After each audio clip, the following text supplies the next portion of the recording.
Alright folks, welcome to this exciting video where you once again join us in the beautiful landscape of Scotland. And for this adventure, we're once again joined by the channel DJ out here, and we're basically in the lower lying lands of Glenshee here. The last few adventures we've been in Glenshee and Braemar, and we're still on our wee road trip through these Highland hills of Scotland. And for this adventure we've actually stopped somewhere. I stopped here years ago and I actually got the history wrong at this location, folks, so I've come back today to correct the history, and we're away to read this sign and I'll get back to you as to exactly what this massive stone in here originally was for. So this Clach na Collach here, folks, it actually means stone of the cockerel, and the story actually is the old Earl of Atholl, which used to own the land around here, he used to go around and collect his tax from the people who owned the lands, and the way he collected it was a certain percentage of his livestock was taken as a payment for having the croft on the land. But one old lady only had 8 hens and 1 cockerel, and the men of the Earl of Atholl came and took the whole lot off her, and that was meant to see her through the winter. Obviously her hen and that should be eating maybe a bit of chicken, some eggs, whatever else out in this wild land. But when they came and took it, obviously that is when the next part of the story continues. So basically when this event occurred and the men took the woman's chickens and the cockerel, she went to this McCommy Moore's house. I do apologise if I pronounce any of these places wrong, or people's names, but once she went there, this man raised a small army, just a few men basically from the Glen, and they went and chased down the Earl of Atholl's men who had taken the chickens and the cockerel, and in doing so they refused to give them back, and the man actually chopped off one of the soldiers' heads and the others flew in fear away, and the cockerel apparently escaped, and it actually ended up going and standing on the top of this stone here.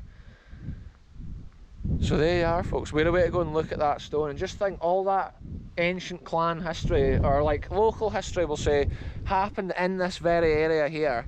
I do have the windsock on, folks, I can see there's actually a wee thread in front of the lens, I do apologise. But yeah, just think, folks, this land that we stand in, that ancient Scottish history occurred where the people were getting decapitated by sword for taking the chickens as obviously a tax. They probably weren't allowed to come back like empty-handed at that ancient time.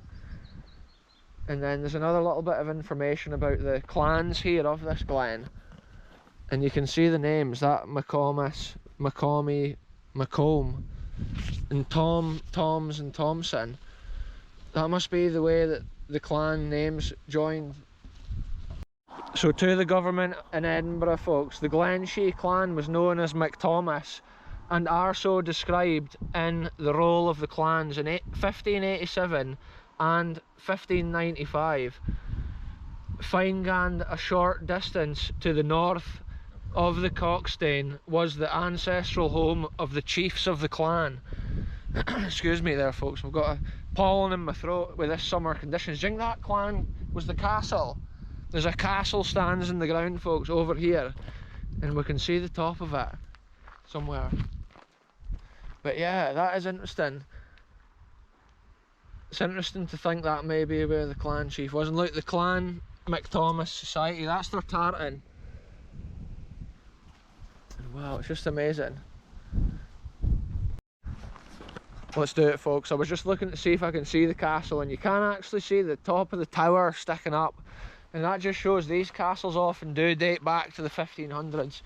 We do actually often explore some of these castles as well, so it's interesting, like, to think that castle there is one of the ones that's been maintained and upkept, and it's been kept in modern standards, and it just shows some of those other ancient castles from that time could also be kept. Is it a bed and breakfast now? So, yeah. Wow, folks, see that? A bed and breakfast apparently. I didn't even know that detail of the history. Yeah, you could actually stay in an ancient place like that, which is cool. Look at this, there's this proper little maintained and kept bit, and it must be because it's still on the estate of that family down there who maintain and look after it.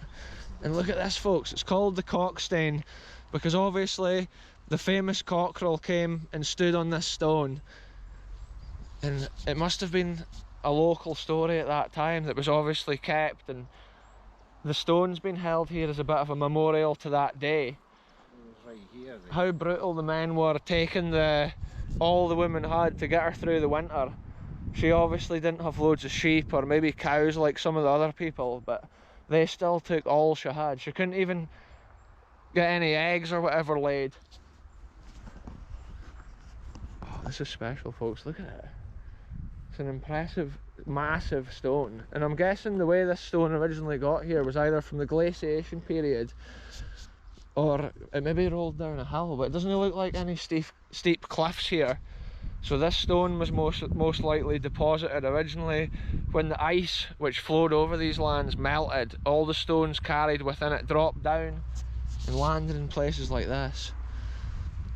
Clach na Collach, gathering place of the clan MacThomas, whose ancient territory lay in this glen, restored to the clan in 1969.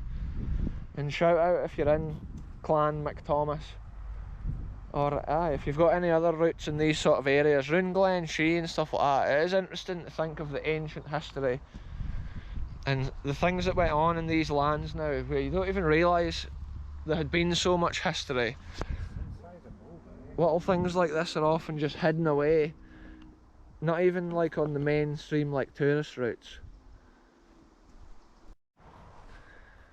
Yeah, so this stone is a lot bigger than what I remembered. The last time I came, I remember I pulled up in the car park and the rain came on heavy and I was just trying to like speed read the sign, and I think the story that I got from it was not that correct. Information like today's video, it's cool to share that history of the glen and the wee stories like that, and to see the stone here standing in the land, it's a cool wee nugget of history. And it's just paradise around here. Everything's so overgrown with the summer conditions, but this piece of landscape does look well kept, and it is cool to maintain it and cut the grass so you can hear wee walk round, because if they didn't do that at this time of year, everything's just like super overgrown. Yeah, wow, you can tell it's a natural stone off the hill. We're not going to go climbing about on it out of respect for the MacThomas clan, folks, but that gives you an idea of what it looks like up there on top. It's all covered with that like mossy lichen, and that's what you get in Scotland. Obviously the amount of wet weather we get and stuff like that, and the extreme landscape it's in, it's just nature takes over. Even a rock or a boulder is actually full of wildlife. So there we are, folks, another interesting little piece of Scottish history hidden in the wild lands up in these remote hills of the Scottish Highlands and the lowlands of Glenshee. It's been cool this week on the videos to document some interesting little corners of Glenshee, and then all the way up to Braemar in the last video, and then to see some interesting local history like this on the way back. It's cool to share that with the world, and it is interesting because obviously like there's people with clan heritage and stuff all over the world. Here's some clan names right here. Clan MacThomas. It basically tells you, I think, all the clans which eventually like gathered. Look, the gathering place of Clan MacThomas, and look at these names.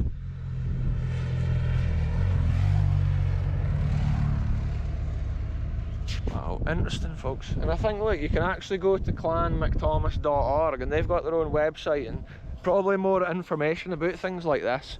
Anyway, with this incredible backdrop, looking up onto these mad hills, look at these ones up at the distance. I'm going to end this short video here, folks. It's been cool to see what we've seen and tell this story in the corner of a Scottish glen. Goodbye from me, goodbye for the channel DJ, and we'll catch you very soon with the next team, wherever we end up going.